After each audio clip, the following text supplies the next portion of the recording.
शनिदेव की छाया से उनके गुरु भी नहीं बच पाए थे। तो चलिए जानते हैं इसके पीछे की एक रोचक कहानी। लेकिन उसके पहले हम आपसे प्रार्थना और निवेदन करते हैं कि चैनल को सब्सक्राइब कर दें और वीडियो को लाइक कर दें। तो चलिए आगे बढ़ते हैं। एक दिन की बात है, शनिदेव अपने गुरु के पास गए और कहा कि मैं आपके चंद्रमा के ऊपर से गुजरने वाला हूँ। इसका अर्थ था कि गुरु जी की 7:30 शुरू होने वाली है। गुरु ने शनिदेव से कहा कि ऐसा मत करो, लेकिन शनिदेव ने कहा कि अगर मैं आपको छोड़ दूंगा तो ये कर्तव्य से विमुख होना होगा, इसलिए मैं ये नहीं कर सकता हूँ। गुरु ने पूछा कि तुम कितने समय के लिए मुझ पर दृष्टि डालोगे? तो शनिदेव ने जवाब दिया कि 7.5 साल के लिए। गुरुजी शनिदेव से नाराज हो गए। शनिदेव ने कहा कि ठीक है, मैं आप पर सिर्फ 7 महीने के लिए ही दृष्टि डालूंगा। लेकिन गुरु फिर भी तैयार नहीं हुए, इसलिए उन्होंने 7 दिन दृष्टि की अनुमति मांगी, लेकिन फिर भी गुरुजी नहीं माने। गुरु ने कहा कि शनि, तुम मुझ पर कभी दृष्टि मत डालो। ऐसा सुनते ही शनिदेव ने कहा कि अगर मैं ऐसा करता हूँ तो फिर मेरा कोई सम्मान नहीं करेगा, कोई भी धर्म का पालन नहीं करेगा, कोई मुझसे नहीं डरेगा। शनिदेव ने अपने गुरु से कहा कि मैं केवल 7.5 पहर के लिए आपके चंद्र नक्षत्र में रहूंगा, यानी कि 22.5 घंटे तक।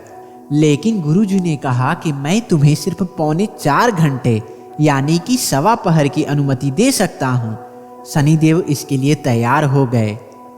गुरु ने सोचा कि 1.25 पहर तो वो स्नान आदि में ही बिता देंगे, शनिदेव उन्हें परेशान नहीं कर पाएंगे। शनिदेव अपने गुरु के मन की बात जान चुके थे। उन्होंने सोचा कि चूंकि गुरु ने अपने मन में मुझे धोखा देने के बारे में सोचा है, अब मुझे बताना ही पड़ेगा कि मैं कितना निष्पक्ष हूँ। जब गुरुजी गंगा नदी में स्नान करके बाहर निकले तो एक तरबूज का व्यापारी मिला, और यह व्यापारी और कोई नहीं बल्कि शनिदेव खुद ही भेष बदल कर आए थे। व्यापारी ने गुरु को तरबूज काटकर बताया कि वो कितने रसीले और मीठे हैं, जिन्हें देखकर गुरुजी का मन तरबूज खाने को आतुर हो गया। गुरुजी ने तरबूज खरीद लिए और अपने झोले में डालकर निकल पड़े। गुरुजी जिस शहर के तरफ चल दिए थे, वहां के राजा और प्रधानमंत्री के बेटे शिकार के दौरान जंगल में खो गए थे। रात तक जब वो वापस नहीं लौटे तो राजा ने उनकी खोज के लिए सैनिकों को भेजा। इन सैनिकों ने गुरुजी को आते देखा, जिनके हाथ में झोला था। इस झोले में से लाल रंग का द्रव्य निकल रहा था। सैनिकों ने गुरुजी को रोका और झोला खोलकर देखा तो वो सन्न रह गए। ये झोले में राजा और प्रधानमंत्री के बेटों के सिर थे और रक्त बह रहा था। सैनिक गुरुजी को पकड़कर राजा के पास ले गए, जहां गुरुजी को मृत्युदंड की सजा सुनाई गई।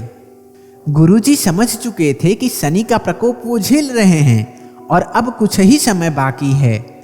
अब सैनिक राजा के आदेश के बाद गुरुजी को लेकर उस स्थान पर पहुंचे जहां पहले जल्लाद तैनात थे। जल्लादों ने जैसे ही गुरुजी को मारने की कोशिश की तो गुरु ने उन्हें लालच दिया और कुछ समय के बदले चांदी के सिक्के देने की बात कही। जल्लादों ने लालच में आकर गुरुजी की बात मान ली।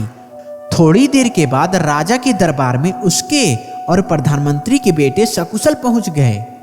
अपने बच्चों को सही सलामत देखकर राजा को गुरुजी का ध्यान आया और तुरंत ही मृत्युदंड को रुकवाकर सम्मान से उन्हें दरबार में लाने को सैनिकों से कहा गया। तो सम्मान से दरबार में लाया गया, सम्मानित किया गया, चांदी की मुद्राएं दी गई, जिनमें से कुछ गुरुजी ने जल्लादों को अपने वचनों के अनुसार दे दिया। जब शनिदेव की दृष्टि पड़ने का समय समाप्त हो गया तो गुरुजी के सामने शनिदेव आए और पूछा कि आप कैसे हैं। गुरुजी ने कहा कि जब सिर्फ 4.25 घंटे में मैं मृत्यु शैया पर पहुंच सकता हूं, मुझ पर कलंक लग सकता है, तो फिर आम लोगों का क्या होगा जिन पर तुम 7.5 और ढैया लगाते हो। गुरुजी ने शनिदेव से वचन लिया कि इतना विचलित तुम किसी को नहीं करोगे। इस पर शनिदेव ने कहा कि मैं वचन देता हूं कि अगर मेरी दशा और महादशा में किसी ने अहंकार नहीं किया तो मैं उसे परेशान नहीं करूंगा, लेकिन अगर किसी ने अहंकार किया तो मैं जरूर उसे दंड दूंगा। तो दोस्तों उम्मीद करता हूँ यह कहानी आपको बहुत पसंद आया होगा, तो कृपया करके चैनल को सब्सक्राइब कर दें और वीडियो को लाइक कर दें।